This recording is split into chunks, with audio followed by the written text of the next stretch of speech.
In 2006, an exalted but aging veteran of the skies wrote the final chapter in its illustrious history. The last 22 operational F-14 Tomcats, based aboard the USS Theodore Roosevelt in the Persian Gulf, flew their final combat sorties over Iraq.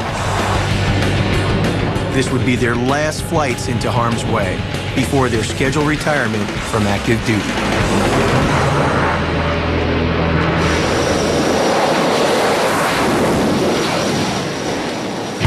Now, months later, in the waters just off the coast of Virginia, the last two squadrons of F-14s are about to complete their last aircraft carrier exercise and make for home.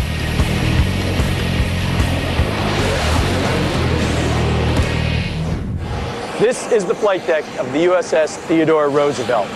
We're here today to document the last CATs and traps, or catapult takeoffs and arrested landings, of one of the Navy's most amazing fighter jets, the F-14 Tomcat. Now, I had the distinct privilege of driving the Tomcat for 6 years. The first 3 were with Fighter Squadron 51, embarked aboard the USS Carl Vinson. Back then, our commanding officer was a sharp aviator named Admiral Robert F. Willard, call sign RAT. First time I flew the airplane was fairly new. I was one of the early guys that came out of the training command into this jet that was bigger than life. Admiral Willard is now the Vice Chief of Naval Operations, but like me, he'll always be a Tomcat guy at heart. It was about the stick, and it was about the rudders, and it was about your ability to move those big surfaces in the air to make the airplane do what we wanted it to do. And what I'll miss the most is the athletic part of flying the F-14 and the athletic part of fighting another one. Now, my last 3 years in the Navy was spent at the West Coast Replacement Air Group, or RAG, where I instructed new pilots in the Tomcat. Nowadays, I'm an airline pilot for American Airlines. But looking back, I can honestly say being strapped into the cockpit of the incredible F-14 Tomcat was one of the best times of my life. After 31 years of frontline service in our country's defense, the F-14 is headed to the boneyard. But before it does, we'll gain some in-depth perspective from those who fly it and maintain it, both on the beach and here, what is affectionately known as the boat. So please, strap in and welcome aboard.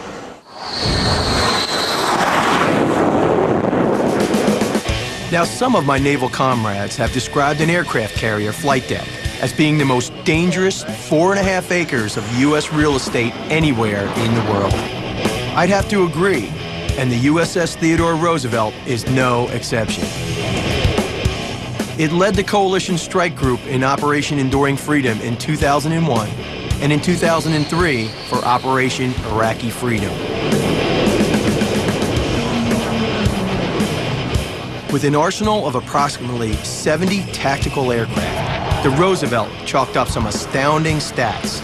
1,703 combat sorties flown, 11 million gallons of jet fuel consumed, and more than 1 million pounds of ordnance dropped. And the F-14 Tomcat played an integral role in that equation. It really has evolved from sort of a Cold War icon into a modern-day lethality air-to-ground bomber. When we incorporated the Lantern system, laser targeting pod onto the plane, and some other capabilities that have evolved over time, it's truly become, I think, the weapon of choice in Iraq right now. Navy Commander Jim Howe is the commanding officer of VF-31, better known as the Tomcatters, one of 2 F-14 squadrons still aboard the Teddy Roosevelt. But soon, like the rest of his squadron, the skipper will return to the States to begin training in the Tomcat's replacement, the F-18 Super Hornet. One of the things you've mentioned before is this whole transition is bittersweet. Can you touch upon that? Absolutely. You know, as a career F-14 pilot, it's been just a great joy of mine to fly it. And I think the thing I'll miss most are the people associated with it. It's truly my feeling that the best people I know either fly or fix this aircraft. takes a myriad of sailors to safely get a Tomcat on and off the flight deck. It may look like chaos, but it truly is a well-choreographed ballet. Each sailor, identified by their colored jersey, has a specific job to do. Blue jerseys tow the aircraft into place. Purple jerseys are responsible for fuel. Red jerseys handle aircraft weapons and crash safety. Green provides aircraft and arresting gear maintenance. Yellow are in charge of traffic and setting the steam catapult for takeoff. White are safety and landing signal officers. And finally, the brown jerseys, or plane captains. They are the last set of eyes, ears, and hands on the aircraft before the pilot straps in. And I won't be the only pilot to tell you how important these sailors are to the team. We are the last line of defense, as you say. Number one problem we have, maintenance flying, FOD. You got FOD on our intakes. The most important job we do is make sure our intakes are good and clean, make sure there's no troubles, no loose missing fasteners or anything. Got to make sure all our screws are there, none are loose, none are missing. FOD is a serious threat for any aircraft on a carrier. Loose objects like a stray tool or even the smallest bolt left on the deck could potentially be sucked up into the jet intakes and have devastating consequences. Once a plane captain has checked and cleared the intakes, he must then secure the cockpit. Before y'all get in, we set the cockpit, make sure all the lap belts and everything are set, ready to go. All your switches are in good position. That way when we put power on, y'all get up there, you're ready to go. We can get you launched off the deck quick and in a hurry. Totally put my trust in these guys, because once you're going off the front end of the catapult, that's it. The F-14 squadrons here on the Roosevelt have been working together as a team for a long time. Only words like faith, respect, and professionalism can truly describe the attitude they share for one another. Retiring the Tomcat in the coming days will not be easy. Are the troops happy or sad to see the F-14 go? I think everybody's sad to see it go. I mean, from the flight deck guys, they just love it. It's a real fighter, makes a ton of noise, and you feel like you're making things happen there on the flight deck. So everybody's going to be sad to see it go from top to bottom of this ship, and probably in naval aviation as well. So we'll miss it. These squadrons, they wanted to be here on this last deployment with both F-14 squadrons, so we had here VF-31 and VF-213. And they worked extremely hard, and the squadrons did well. They led the Air Wing in statistics. They had 100% sortie completion rate on deployment on their combat sorties. It's now the final hour for the Tomcats here on the Roosevelt. Several F-14s have already begun heading home. The remaining pilots and their radar intercept officers, or RIOs, must now suit up for their very last catapult carrier takeoff. Commander Kurt Seth is one of the last pilots standing. You have any thoughts on the last Tomcat fly-off? No, it's always exciting, leaving the boat, going home, seeing your family. Unfortunately, it's the last time the Tomcat's leaving the jet, or leaving the carrier, and it's pretty bittersweet knowing that it's going to be put to bed. And I've enjoyed flying it all these years, and it's a great aircraft. I'd love to keep flying it until I can't fly anymore. Unfortunately, it's just the way it is. Now, this is the second Grumman aircraft you've put to bed. We want to shake that curse right now. You may not want to get too close to me, but yeah, I used to fly the A6, and it was tough to get rid of that airplane too. But I've really enjoyed flying the Tomcat as well, and it's very bittersweet when you lose, say goodbye to one airplane and say hello to a new one. On the flight deck, the plane captains make their final checks before handing off the last 3 F-14s to the flight deck controllers. It's got a lot of history behind it, stemming out of Bethpage, New York, and the Grumman Aircraft Corporation. But here's the last aircraft taking the last shot.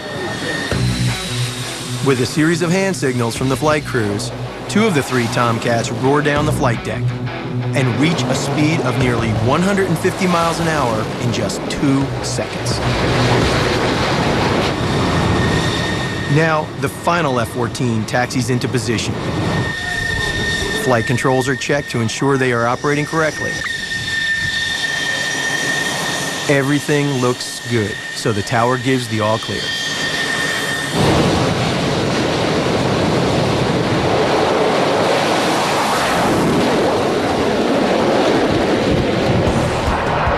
The pilot circles around to make one last flyby pass, traveling at supersonic speed.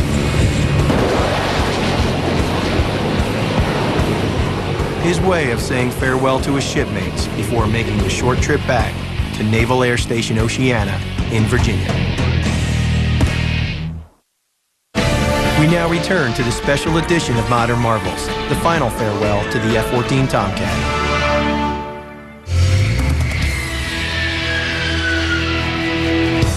Although a new generation of state-of-the-art aircraft now flies in its place, the F-14 will always endure as an aerial marvel in a league of its own. There's nothing like an F-14 when it's doing burner takeoff and things of that nature. It's just still awesome after all these years. Just the sheer size of it and the fact that the wings that had swept always was something that always caught the public's eye when they see the F-14. It's just very recognizable. There's no other airplane before that or since that has the entire range of capabilities, carrying all kinds of weapons, doing dogfights, doing maritime air superiority, combat air defense. And it's done those things extremely well throughout its history and goes out, I think, as perhaps the most lethal platform on the planet. The Tomcat's arsenal can include one 20mm cannon, 4 Sidewinder air-to-air missiles, 6 Sparrow air-to-air missiles, 6 1,000-pound Phoenix missiles, and 4 2,000-pound precision-guided munitions. It had the ability to cycle between an M61 gun, 20mm cannon. You can go to a Sidewinder air-to-air heat-seeking missile. You can go to a radar Sparrow if you wanted to intermediate range, and you can go with a long-range Phoenix. Beyond its versatile firepower, the F-14 features a radar antenna with a range longer than that of any fighter jet today. If you look at some of the other airplanes, fighter airplanes that are out there these days, you'll see that the noses are a little bit smaller, and that means, hey, that their antennas are smaller also. The F-14's radar can detect targets as low as 50 feet and as high as 80,000 feet. It can track 24 targets and enable pilots to fire their 6 Phoenix missiles at 6 different targets simultaneously. Since these missiles can be fired from almost 100 miles away, the F-14's adversaries at long range have no idea that they are under attack. It also has defensive electronic countermeasures built into the radar. So it's harder for the enemy to detect and to jam against this radar. And by the time his radar would have detected you, well, he'd be dead. It remains today really the benchmark of the multi-mission fighter attack airplane. It's high-speed intercept, Mach 2.4. It's capable of air combat maneuvering. Variable sweep wing gives it a dogfight capability second to none. The F-14's variable geometry swept wings shift their position based on the jet's airspeed. The wings sweep back as far as 68 degrees at supersonic speeds and can sweep forward to 20 degrees to allow takeoffs and landings on aircraft carriers. Fully extended, the wings enable as much air as possible to pass around them, generating optimum lift. Swept back at higher speeds, the wings minimize the F-14's drag. Another signature feature of the Tomcat provides its prodigious thrust, twin turbojet engines. There are 2 series of engines that have been used in the F-14. The oldest is the Pratt & Whitney TF-30 engine. It had about 17,000 pounds of thrust available. The follow-on for that engine was the GE 110 that all the Bs and the Ds are flying today. It has about 10,000 pounds more thrust per engine, so a total complement of about 56,000 pounds of thrust. The afterburner capability of this GE F-110 engine allows this airplane to accelerate to speeds in excess of Mach 2.3, which is approximately 1,500 miles per hour if you're looking at your speedometer. At such lightning speeds, controlling the rush of air entering the jet engine intakes is imperative. This is one of the intakes for the F-14B that we're looking at here. Since this is a supersonic fighter, we have to kind of slow down the air before it hits the motor. If supersonic air does hit the motor, it'll stall it. So when they developed the F-14, they developed an air inlet control system, which allows these ramps, there's actually 3 ramps, number 1, number 2, and number 3 ramp. These program down as a function of your Mach number. And the faster you go, as you approach supersonic speed, Mach 1, all these ramps will be deflected down, decreasing the air that goes in here. So it controls the amount of flow that goes into the motor. The F-14's superb aerodynamics are matched only by its prowess as a combat fighter. To hunt ground targets, it relies on the lantern, short for low altitude navigation and targeting infrared for night. Its infrared imaging system can identify targets from altitudes of 40,000 feet. Then the pod's laser can fire a beam to the target to precisely guide the F-14's 2,000-pound smart bombs. A separate piece of hardware helps the F-14's pilots hone in on air-to-air targets. This is the TCS camera system, television camera set. And the unique thing about this with the F-14 is it allows me to slew this to where the radar is pointing, and I could actually get a contrast lock on an unidentified aircraft out there, take a look and put it on my display, and it allows me to identify an airplane before I could see it within the visual range. In other words, this video system acts as the pilot's long-range eyes, helping him distinguish between friend and foe in the sky. The Tomcat can come equipped with yet another targeting device called TARPS, short for Tactical Airborne Reconnaissance Pod System. It provides clear digital still images of targets up to 600 miles away.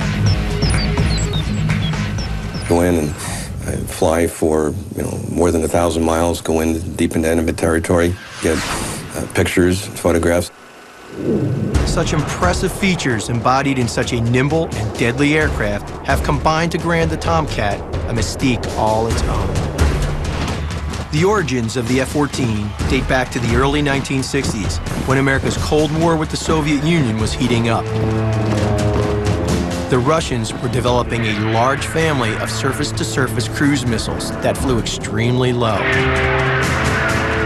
At such low altitudes, there were more signals that could interfere with the radar on U.S. ships, which might be unable to detect these missiles until they were too close.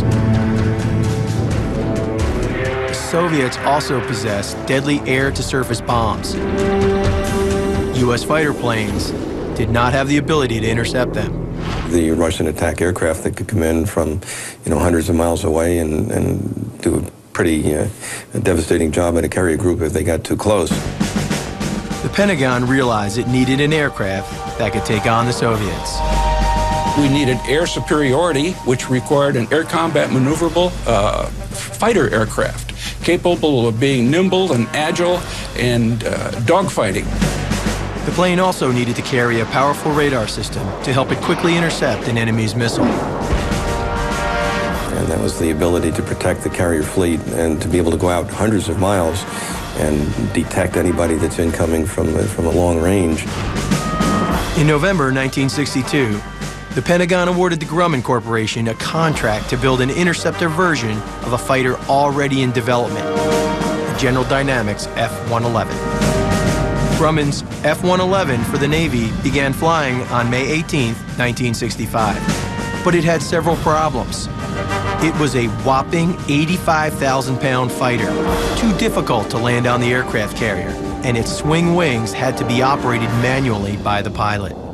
What the Navy really wanted was a fighter aircraft, and the fighter aircraft that the F-111 represented wasn't a particularly good fighter. It was too big, it carried too much fuel. By 1966, the problematic F-111 had become a time-consuming headache for the Navy, prompting its leaders to create a new jet fighter with a demanding set of requirements. Mach 2 speed, great maneuverability, a powerful radar, and the ability to carry a variety of weapons. Furthermore, the new plane had to be light enough to take off from and land on an aircraft carrier. During the summer of 1968, the Navy solicited engineering proposals for the new fighter from 5 leading aerospace contractors. In January of 1969, Grumman again was declared the winner. Its $5 billion military contract was the largest in history. But the contract was demanding. Grumman was bound to deliver 700 airplanes over 8 years. Even more daunting, it would need to have a plane ready for test flight in 17 months, half the usual time for a program of this type. From contract signature to the delivery of the airplane, we had a requirement of 51 months. Work on the plane began in August 1969. One of Grumman's first decisions was to include a feature originally designed for the Air Force's YF-12 Blackbird and adopted by the F-111B, the AWG-9 Doppler radar system.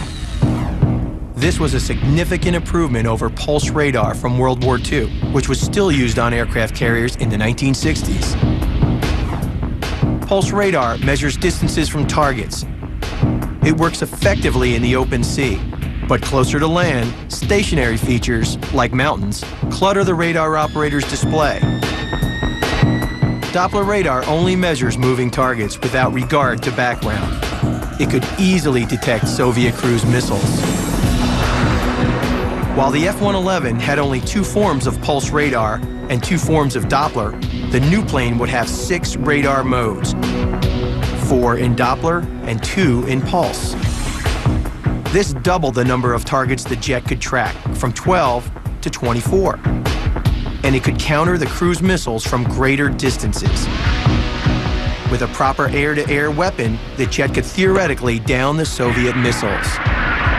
The AWG-9 was an excellent transfer to the F-14. We needed it for the excellent range it has and for its excellent capability. Developing a sophisticated radar system for the new jet fighter was one thing. Designing the new state-of-the-art fighter itself was another. To answer the challenge, Grumman engineers would have to reinvent the basic components of the military aircraft. The name Tomcat was selected partly as a tribute to the F-14 program's strongest supporters, Navy Admirals Thomas Connolly and Thomas Moorer. We'll be right back with more modern marvels here on the History Channel. In 1969, after landing the $5 billion contract for the F-14, the Grumman Corporation set its sights on the new fighter plane's design. Engineers faced the sobering challenge of designing a jet plane that had to travel at Mach 2 speeds and maneuver spryly in battle while carrying tons of weapons. Grumman's first priority was the swing wing. The concept is simple. A swing wing enables a plane to fly faster by reducing the wing's frontal area and the plane's overall drag. In May 1952, Grumman had developed the first Navy swing wing plane to fly, the XF-10. But it was plagued by a variety of engine, stability, and control problems. In 1953, the XF-10 program was scrapped. But the swing wing concept had shown great promise. We learned an awful lot in the process of doing it. And after that, we were teamed with General Dynamics in the production of the F-111 aircraft. There was another case where Grumman got very valuable experience in dealing with variable sweep wings. We pretty well had a grip on what not to do when the F-14 program came along. But not at first. Designer Bob Kress and some of his colleagues disagreed about the airspeed at which the F-14's wings should be swept back. Kress's fellow designers felt that speed should be Mach 1.2 or 900 miles per hour. When the fellows came in and dumped that number on me, I was quite shocked. And I started to ask, what would anybody be doing at Mach 1.2? With the wings unswept, the airplane would be screaming at them. Before the F-14, pilots flying swing wing aircraft were the ones responsible for sweeping the wings back. Kress felt a system was needed that would relieve pilots of concerns about the swing wing's optimum position. His team devised an air data computer called the Mach Sweep Programmer. It would automatically sweep the wings without any input from the pilot. That's probably the most unique characteristic of the airplane in the sense that it provided the first truly computer-controlled operational variable swept-wing aircraft. The pilot could override the computer if it was a computer failure. Kress's team subjected the wings to countless wind tunnel trials. What we did as the Mach number increased beyond Mach 0.7, we gradually started to sweep the wings back until they were at full sweep at about Mach 0.95. There was tremendous compatibility between limitation of bending moments and making the airplane a superb fighter in terms of drag and buffet and turning performance. Weight considerations were a key factor in choosing what material would be used to construct the swing wings. Since the F-14 would carry tons of weapons, Grumman chose titanium, which is both lighter and stronger than steel. Welders fused several pieces of titanium together to form a key part of the F-14's airframe, the wing box. The wing box structure is the structure that effectively went from one side of the aircraft on its wing pivot to the other side of the aircraft on that side's wing pivot. The titanium box beam was a marvelous piece of engineering. It weighs 2,500 pounds, and it's all welded together. It holds the whole airplane together. The completed wing box and airframe showcased their structural integrity during more than 500 test drops. The F-14 would be made up of 35% titanium. While its wing box was composed entirely of titanium, the rest of the aircraft would consist of approximately 40% aluminum alloy, less than 1% boron, and about 18% steel. The F-14's high percentage of titanium helped make it 40,000 pounds lighter than the F-111. Its trim physique would enable it to increase its thrust-to-weight ratio, a crucial measure of aerodynamic performance. The ratio was calculated by dividing an aircraft's thrust, measured in pounds, by the aircraft's weight in pounds. The greater the ratio, the better the performance.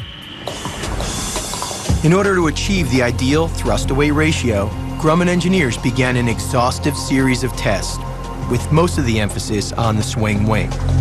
They subjected models in more than 2,000 configurations to over 9,000 hours of wind tunnel testing.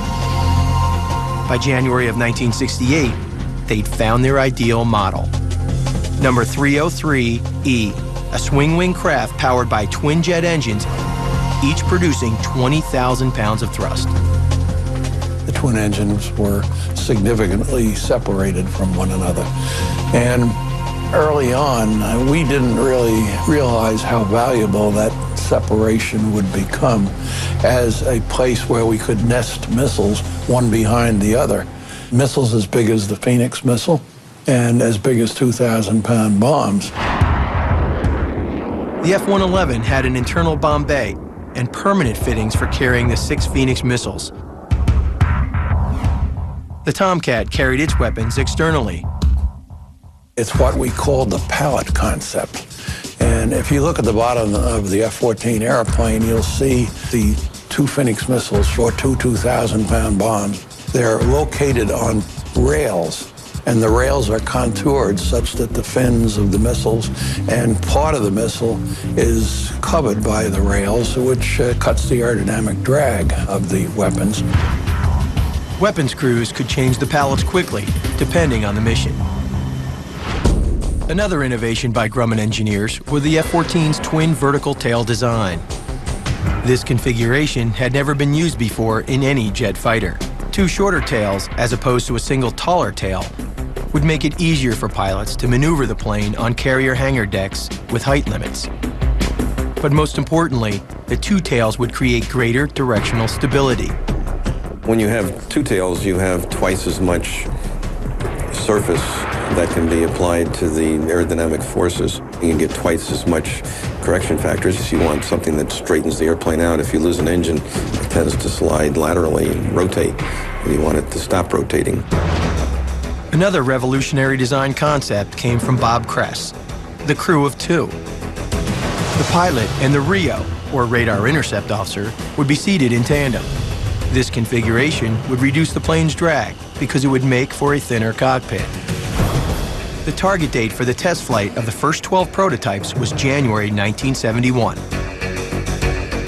Grumman planned to get its first innovative bird in the air a month ahead of schedule. Confidence was running high, but looming ahead were unexpected dangers and sudden death. The Grumman Corporation faced substantial contractual penalties if the jet it produced failed to meet the Navy specifications. For example, each 100 pounds of excess weight would draw a fine of $440,000. We'll be right back with more Modern Marvels here on the History Channel. We now return to this special edition of Modern Marvels, the final farewell to the F-14 Tomcat. The first of what would be thousands of test flights for the new F-14 was planned for December 21st, 1970, a month ahead of schedule. The location, Grumman's Test Flight Center in Calverton, New York. Robert Smythe and Bill Miller were the first test crew. As darkness fell, the prototype made 2 wide circles around the airfield, completing a simple but successful 10-minute flight. Test flight number 2 came 9 days later, on December 30th. This time, the plane was to make its first efforts to go supersonic and sweep the wings. Smythe and Miller would again be in the cockpit. Flight test engineer Dennis Romano followed in a chase plane. There was a lot of hoopla. There was a lot of people there. The F-14 got airborne and flew out off the south shore of Long Island. There was a good stiff breeze blowing, probably about 25 knots. The flight began smoothly, but miles away from the base at 10,000 feet, the F-14 started leaking hydraulic fluid. The leak was caused by a resonance, the rhythmic shaking produced by pulsations from the hydraulic pumps. This led to a break in the hydraulic lines. The pilots were forced to bring the plane back. We lost the hydraulic power for the controls, so we tried to get into the field, and he almost got back, and all of a sudden the airplane started to fishtail. And they just speared in this plume of smoke because they were going down with the airplane. And I felt I had lost 2 friends. I saw the backseat guy, Bob Smythe, and the front seat guy, Bill Miller, come out. They ejected. I saw Bob Smythe's parachute descending into the exploding fireball. Heat from the rising fireball lifted him up, and the wind blew him after the wreckage. And the bottom of his flight suit was singed from the heat. But they both escaped. The aircraft, unfortunately, was completely lost. And all it took was to go and change some of the clamping on the hydraulic, and the problem went away. 5 months later, the same test pilots, Miller and Smythe, successfully reached supersonic speed and deployed the swing wings for the first time. In the months to come, Grumman continued its trials, conducting 600 separate tests with each flight. Sensors transmitted information to engineers manning computers. They would examine the data, then clear the pilots for the next test flight. Let's say out on a wing panel, you had 50 stress points on the wing that you wanted to measure. Each wing, you put 50 instrumentation points. And these are little sensors, and each one of those is a parameter. 600 of those are being recorded constantly. Some of them are electrical, some of them are stress, structure, engine, fuel system. And what you happen to be testing primarily that day is where the focus and the emphasis is. We could go out and continue to do our testing until the engineer on his flight test console would see some sort of a danger point and decide at least we would stop that portion of the test, but then go on to some others. The structural test program was the most demanding phase for both plane and pilot. The F-14 flew every maneuver imaginable at low speeds, high speeds, and at all altitudes. Sometimes, depending upon the flight configuration and the loading of the airplane, we would roll the airplane as high as 270 degrees per second. And for an airplane that weighed 40,000 pounds, that was pretty good. A lot of inertia. We did that at twice the speed of sound.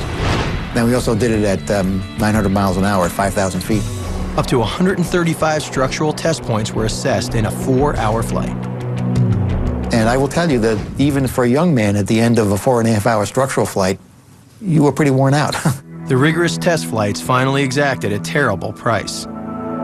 In June 1971, Bill Miller, who piloted the first flights, mysteriously lost control of his plane and died in a crash.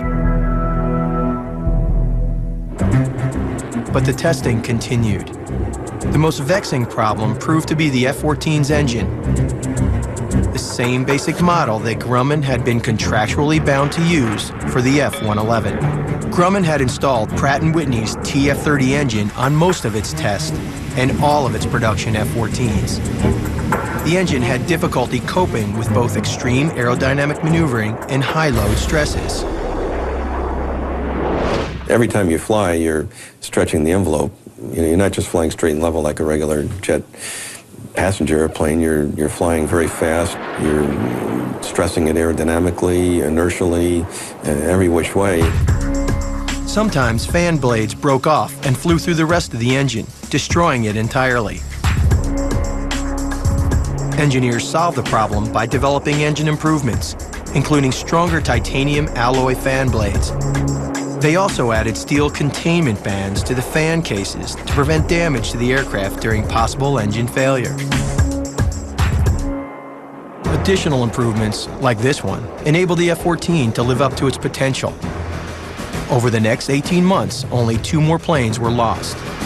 But the most crucial and intricate test was yet to come, one that required the plane to fire 6 Phoenix missiles simultaneously at 6 separate targets.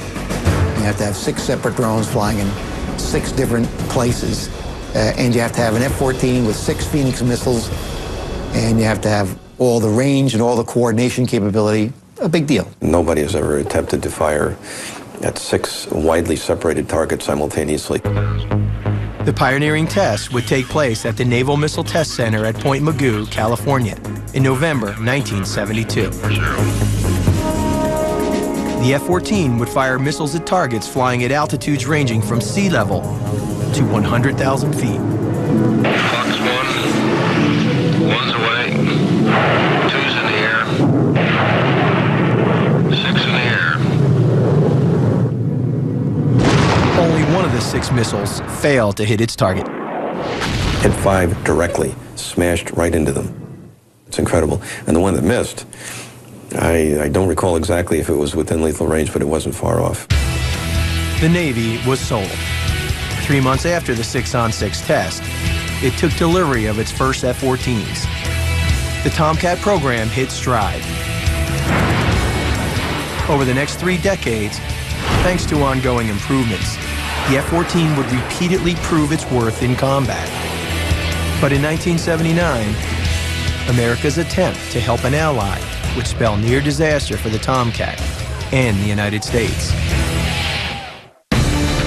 Over the course of 36 years, a total of 69 aircrew have lost their lives operating the F-14 Tomcat. We'll be right back with more modern marvels here on the History Channel.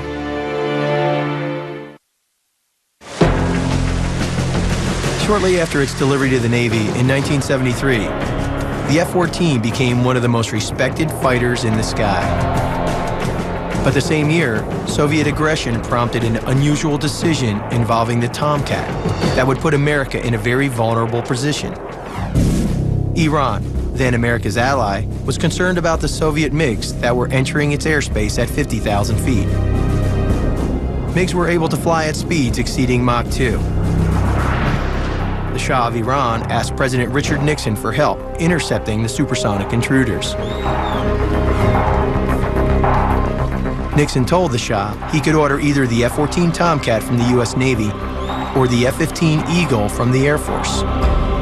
The only airplane that was really capable of taking down the MiG-25 was the F-14 with the Phoenix missile and the Phoenix missile system. The F-15 was appealing to the Shah because it was an Air Force aircraft, and there were a substantial Air Force presence in Iran. The Shah asked to make his decision based on a fly-off or air show featuring the 2 planes. Nixon agreed. The fly-off occurred at Andrews Air Force Base in Maryland. The F-15 flew first. Then the Tomcat took to the air. Dennis Romano was aboard as the radar intercept officer. 90-degree turn to the right, a 270-degree turn back to the runway heading, flew down the runway at 500 feet in a 90-degree bank, and swept the wings forward from 68 degrees to 20 degrees while we were doing that maneuver. We touched the airplane down and then pulled the airplane up into a vertical climb, left the gear and flaps down, rolled the airplane directly over the end of the runway, which was very impressive. The Shah chose the Tomcat, in part because the F-15 had been experiencing ongoing engine problems. In January 1976, the Navy delivered the last of 79 F-14s to Iran. With the exception of a few classified avionics features, the Iranian Tomcat was identical to the U.S. Navy's. Grumman technicians and pilots provided training and technical support. Then, in early 1979, America's relations with Iran suddenly disintegrated. Increasing unrest in Iran led to the overthrow of the Shah. Now in power was the radical Islamic government of the Ayatollah Khomeini. 79 of America's elite fighter jets were in the hands of an enemy. Then came a new twist to the story. By August, the Iranians had discovered that every Tomcat in their arsenal was incapable of firing its missiles. What happened remains unclear to this day, but some suspect that the Grumman technicians sabotaged the F-14s before they evacuated. The rumor that I heard was that they took some of the electronics as they were leaving. I do not know whether that's a fact or not. What is known is this. An arms embargo imposed against Iran by the U.S. crippled Iran's efforts to supply parts for the F-14s and to provide necessary maintenance. There are very detailed inspections and parts that have to be replaced on a regular basis. And if you don't maintain it, in a couple of months, it'll just go into complete disrepair. And I think that's what really happened. The real knowledge base was the group of technicians that had gone to support the F-14. Once they lost the parts and once they lost the expertise, it's just a matter of time. As far as we know, the airplanes are essentially sitting in desert storage with very little usage and no spare parts. In 1981, 2 years after the intrigue in Iran, the Tomcat exhibited its prowess. It began when the USS Nimitz entered the Gulf of Sidra in the southern Mediterranean, which Libya had claimed as its own territorial waters. The Nimitz's purpose was to demonstrate right of navigation in defiance of Libya's so-called line of death. The Nimitz Tomcats came under fire by Soviet Su-22s flown by Libyan pilots. Using sidewinders, the Tomcats shot down both Soviet jets. 8 years later, Libyan pilots again confronted the F-14. Close out 53 miles now. This time, they were flying the swift and mighty Soviet MiG fighters. Second engagement, we actually tried 4 or 5 different maneuvers to avoid the airplanes that were oncoming. And each time we made a turn, they turned into us, which meant that it was a confrontation. You stink back into me for the 4th time and Fox one again. Good hit on one. Do it. A kill. Got the other one. Good kill. Okay, good kill. Once again, 2 Tomcat crews shot down 2 Libyan fighters with relative ease. That was actually almost Sidewinder 101. They've never really been challenged, and they'd like to be. Despite the F-14's superiority, experts felt by the end of the 1980s, the plane would eventually be phased out and replaced by newer fighter jets. But improvements made over that decade in the 1990s would extend the Tomcat's effectiveness. One of the most important upgrades involved the F-14's engine. The primary concern with the F-14 during its first decade of service was the possibility of engine compressor stalls. The earliest generation of engines was ideal for supersonic speeds, but not for extreme combat maneuvers. The airplane is a fighter, and as a fighter, there are a tremendous number of rapid throttle excursions. You had to watch carefully to make sure you didn't get it too high angle of an attack, get too slow or whatever, get outside the allowable envelope. The stalls occurred at high altitudes and low speeds, triggered by irregular airflow. Left uncorrected, the aircraft could begin to spin uncontrollably. This scenario doomed some 19 F-14s in 1984. After the Navy installed the newer General Electric engines, pilots could fly through extreme angles of attack and maneuver without worrying about compressor stalls. The GE F-110 engine really provided the thrust and the performance to the airplane that it had been originally designed for. The GE engine increased the afterburning thrust, total thrust in the airplane from about 21,000 to over 28,000. This is about a 40% increase in thrust. It also provided a computer fuel control, which gave us stall-free operation throughout the envelope. In the early 90s, a new digital radar system gave the F-14 another performance boost. With the APG radar, the Tomcat could now track targets at nearly 200 miles from almost any altitude. And in 1995, the Lantern, developed by the Air Force, gave the F-14 laser-guided weapon capabilities. Tomcats used the Lantern for the first time in 1996 when they dropped precision-guided munitions over targets in Bosnia. This earned them the nickname Bombcats. The F-14 had shed its 70s-era technology, and it became a smarter, more effective aircraft. The original plane had only 3 computer processors. The latest versions have 33. So you always had your main central computer, but now you have distributed processors all over the airplane doing all kinds of calculations. But despite the Tomcat's wide variety of upgrades, military leaders began to determine that its days as America's top fighter jet were numbered. The time had come to make room for a new generation of combat aircraft. The proud old plane had a date with the junk man. Without weapons and fuel, the F-14 weighs 42,000 pounds. When fully loaded, its max weight can increase to more than 72,000 pounds. We'll be right back with more Modern Marvels here on the History Channel. We now return to this special edition of Modern Marvels, the final farewell to the F-14 Tomcat. For 3 decades, the F-14 staked its claim as America's premier air defense fighter. After helping to win the Cold War, it reasserted its strategic stature in the skies above Bosnia, Kosovo, Afghanistan, and Iraq. But by the early 1990s, the Tomcat had become too difficult and expensive to maintain. Part of the problem was the complexity of its design, including its variable geometry wings. Another factor was the harsh salt air environment it inhabited on aircraft carriers. For every hour the F-14 was airborne, maintenance crews had to expend some 40 to 60 man-hours to keep it operational. It's certainly still very capable, better than most airplanes in the world's inventory. Has some awesome firepower to it, lethality to it. But it is an old airplane. The sailors that work on it work very, very hard to keep it up and keep it flying. We really started in earnest phasing out the F-14s in about the early 90s time frame. The aircraft was approaching 20 years old. Many of the original aircraft were starting to reach the end of their service lives.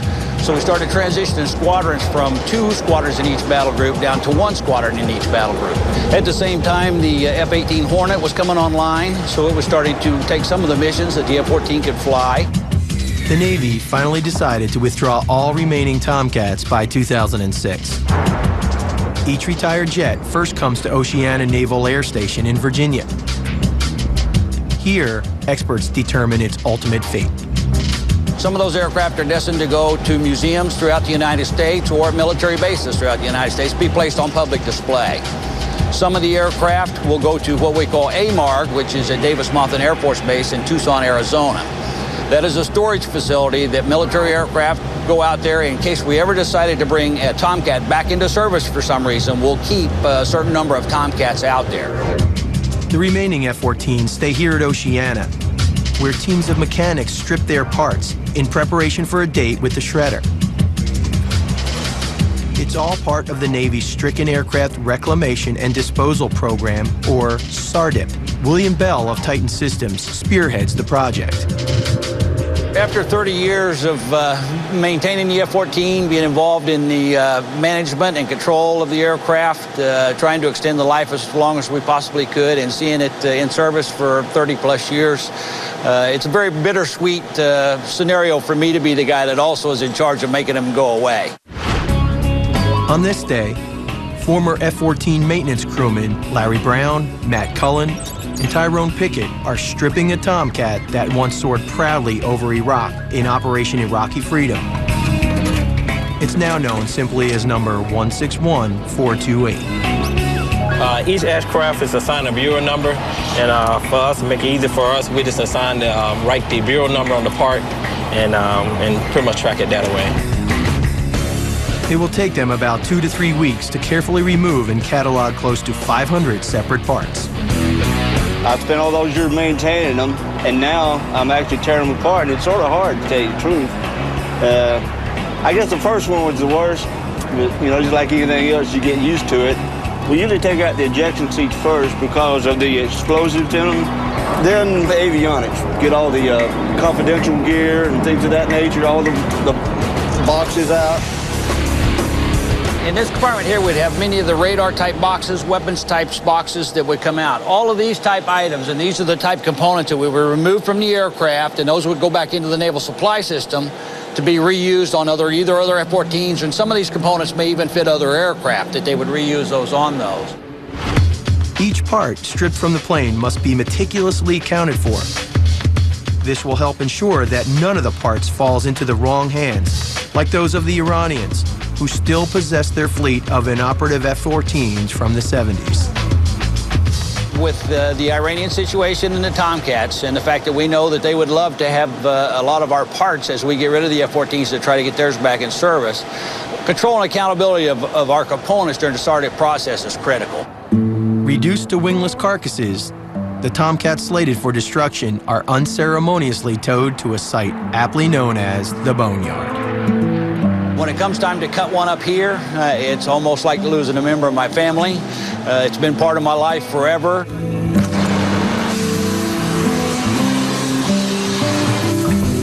The cut-up remains of the aluminum airframes are later shredded and recycled. You'll never know if the body of your new car or your can of soda once hurtled through the sky at Mach 2, defending America's interests. Whether an F-14 is scrapped or shipped to a museum, you can be sure that there's a crew member who had a tough time saying goodbye. As you deliver an airplane to a museum like that, you let the fuel burn itself out, so you don't shut the engines off. You wait until they die, and it's really the final death of the airplane, and it kicks hard and it chugs and it tries to keep breathing and fighting, and boy, very, very emotional day.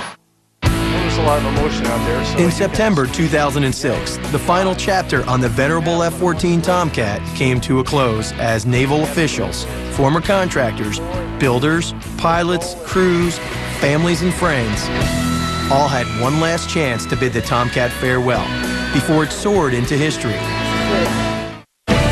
We now return to the special edition of Modern Marvels, the final farewell to the F-14 Tomcat. Only a handful of F-14s remain on operational status at Naval Air Station Oceana in Virginia. The flight crews there are putting the last of these warbirds through their paces. Pilots, RIOs, and ground crews are busy wrapping up final land-based flight operations before the last of the Tomcats fly off to various museums throughout the United States. The emotions are mixed. As pilots celebrate their final ride with a traditional Navy champagne toast, ground crews go to work on this aircraft for the last time. It's been sad. I guess in my 24 years, this will be the saddest point of it, is seeing the F-14 go. But we know time's moving on, and the jet has to move on. But it's like losing a little brother a little bit. You know, it's bittersweet. It's going to be sad. But, you know, we put a lot of hours into it. There's guys here that work 14, 15 hours a day. In the coming days, Oceana will host a final flight ceremony to honor the F-14's long-lived career. As a courtesy, the Navy has invited me to attend the event. They've even offered to take me up in the Tomcat one last time. Now, it's been 14 years since I've flown the F-14, but I haven't forgotten what an adrenaline rush it was to pilot this aircraft. But for this flight, I'll be riding shotgun in the Rio position, while Commander Kurt Seth, call sign Opie, does all the driving up front. So, before I suit up, I'll need to review the backseat ejection and environmental systems on one of the Tomcats out on the flight line. When you come up here to the cockpit, you're going to have one safety pin right here, which keeps the ejection handle from pulling out. You're going to have one safety pin right here, which keeps the canopy jettison pin from pulling out. With these pins in, the seat's safe, the canopy's safe. The lieutenant's going to strap you into the seat. Once he gets you inside the seat, he's going to remove the 2 safety pins from the 2 feet. If for some reason you need to go to emergency oxygen supply, this is the last resort. Gilbert, thank you very much. Thank you, sir. When we were finished, it was time to head back to flight ops to suit up for the real deal.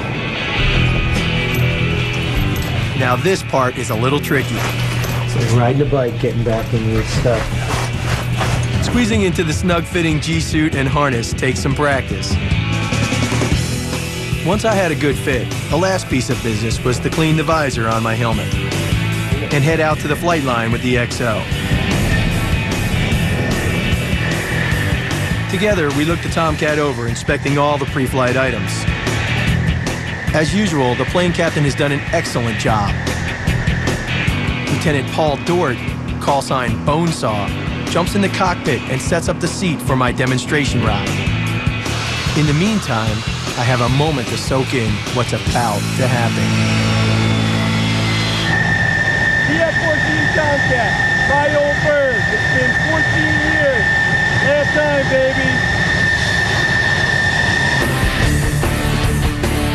It's go time, so I strap in, we drop the canopy, and roll out.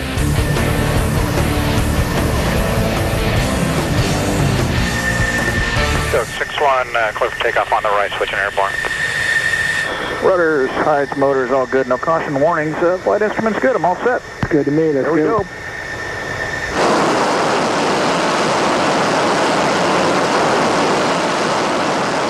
Now, only 3,500 feet of runway stand before me and my Mach 1 sprint down memory lane. Oh, that's beautiful.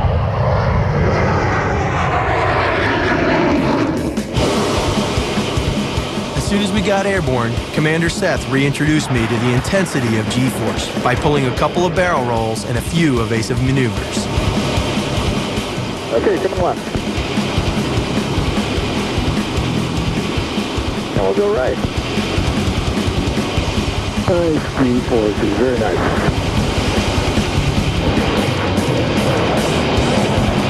Before we headed back, Opie plugged the afterburners and accelerated the bird to supersonic. All right, here we go. Supersonic dash here. Okay. This thing's so If we can get there, there's 119. There's, come on, baby. There it is, 1.2. Nice.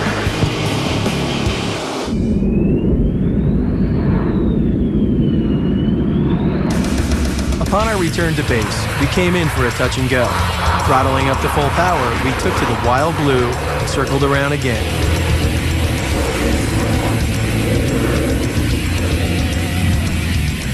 On final approach, the XO put her down for good.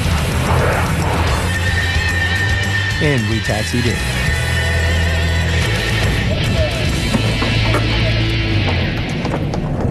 That was awesome. That was unbelievable. It's everything I remembered. I'd do it again in a heartbeat. XO, thank you very much. Anytime, you did a great job. Couldn't have been better. For a retired Tomcat pilot, walking away from the F-14 for a second last time felt pretty amazing. But on the following day, the Navy only had one shot to say goodbye. To kick off the ceremony, a memorial was unveiled at the Oceana Warbird Petting Zoo, as they call it. Many of the Tomcat's biggest fans took to the podium. Model of aircraft. We all have our memories of this magnificent fighter. Those memories will continue to fuel the fighter spirit for decades to come. Over on the tarmac, a crowd of naval officials, former contractors, pilots, crews, families, and friends gather to share stories and to witness the F-14's final flight into history. The F-14 Tomcat certainly has a great legacy. It's certainly a legend in naval aviation, and it's more than earned its place in history when you really stand back and look across the history of aerospace. I took many young aviators to various aircraft carriers on the West Coast, and I never ever lost the thrill of seeing the light bulb come on for somebody in the front of a very difficult airplane to land on board an aircraft carrier. And it motivated me. I love doing it. I did it probably more than I should have. But it was really, as I look back on all the things I've gotten to do in the F-14, I still hold that as the highlight. No, I wasn't. As I was mingling with the crowd of Tomcat enthusiasts, I ran into a couple of familiar faces. Miramar fighter buddies from way back. Two of the most talented fighter pilots I've ever flown with in my career, and I'm honored to have hung with these guys. He's the second best fighter pilot, well actually third best fider pilot I know. One and two. He was the last jet we built. Once the ceremony began, all eyes were on the Tomcat. So please join me in a grand naval tradition by standing and offering 3 cheers in farewell to the Tomcat. Hip, hip, hooray! Hip, hip, hooray! Hip, hip, hooray! And with those final words, on September 22nd, 2006, at Naval Air Station Oceana in Virginia, the Navy bid farewell to a feared, revered, and trusted friend forever. Ladies and gentlemen, the last flight of the F-14 Tomcat.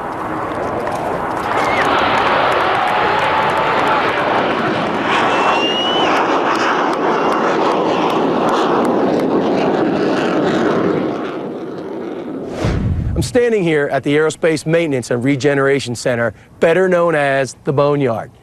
It's just outside Tucson, Arizona, wedged between Davis-Monthan Air Force Base and miles of dry desert sand.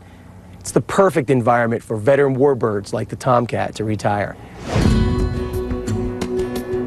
A-Mark is the final resting place for more than 4,200 aircraft, including 167 F-14 Tomcats. Most aviators consider this place hallowed ground. It's a sanctuary filled with distinguished veteran warbirds.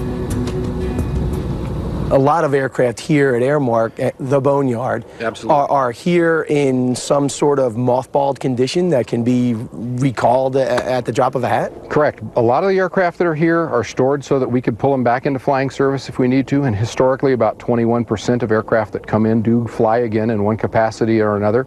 The F-4 Phantoms, predecessor for these guys you see flying around now as target drones, come back out. But also a lot of parts birds. So an aircraft like this that looks like it's been stripped down has saved the taxpayer millions of dollars in parts that have come off that aircraft and gone back out in the fleet that we haven't had to buy new. Can you give us a quick rundown on exactly how an F-14 comes in here? Right.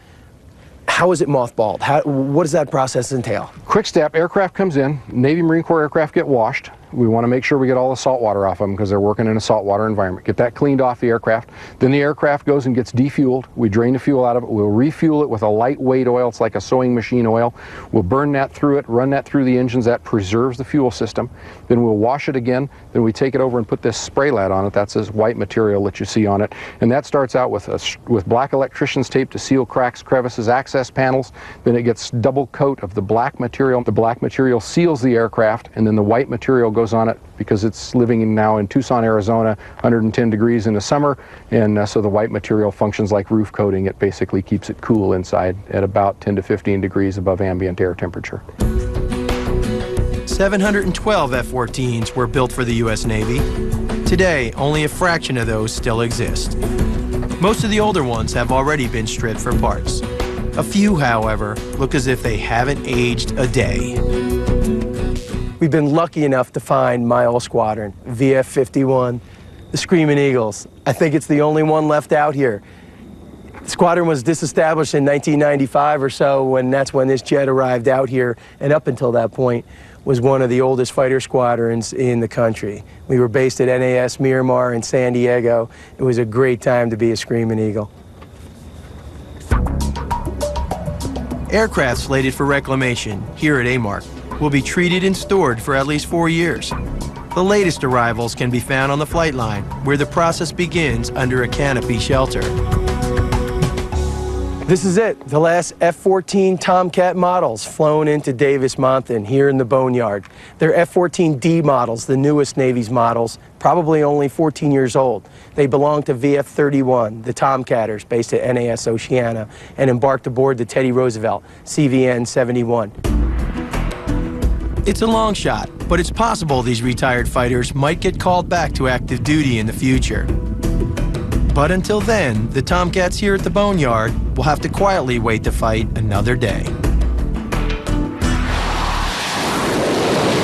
A new breed of Tomcat fighter now rules the skies.